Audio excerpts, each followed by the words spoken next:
গত 15 বছরে জামাত নানাভাবে অত্যাচারিত হতে হতে, নির্যাতিত হতে হতে, এবং তারা একটা অবস্থানে নিজেদের কিন্তু নিয়ে গেছিল, এবং শেষ পর্যন্ত যখন আসলো আন্দোলনের পরে আমরা যখন নতুন একটা জামাতকে দেখলাম, আমার কাছে মনে হলো যেন একটা অতীব ভদ্র এবং মানুষের কাছে গ্রহণযোগ্য, মানুষের কাছে যাচ্ছে, ওয়েলফেয়ার পলিটিক্স করছে, এরকম একটা কিন্তু তাদের আচরণগত একটা চেঞ্জ আমি দেখতে পেয়েছিলাম।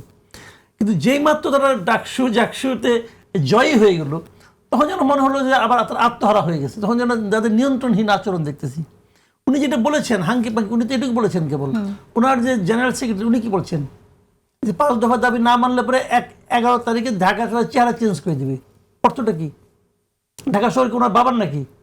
ঢাকা শহরে তো আমরা থাকি, তো আমরা যেখানে থাকি তার চেহারা ওনাকে চেঞ্জ করে দায়িত্ব কে দিছে? উনি চাইলেই পারে। এই কথাগুলো যে মনোভাবের কারণে ভেতর থেকে আসে, সেই মনোভাব থেকে কিন্তু হাঙ্কি পাঙ্কি আসছে। ঘি জিনিসটা কি রে ভাই? ঘি কি?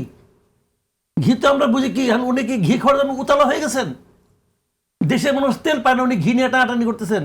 আবার আঙুলও বাঁকা করবেন, ওটা কিন্তু বুঝেন, বোতলের মধ্যে আঙুল ঢোকানোর পরে বাঁকা করে আঙুল কিন্তু বের করা যাবে না, আটকে যাবে, ওটা বুঝেন? এগুলি বোঝা দরকার। আমি ওনার সিনিয়র লিডারদেরকে বলবো, যারা বেশি কথা বলে না তাদের একটু কিছুদিন ঘরে রাখেন। সামনে কিন্তু ইলেকশন, মানুষ কিন্তু একটা শব্দ থেকে সিদ্ধান্ত নেয়।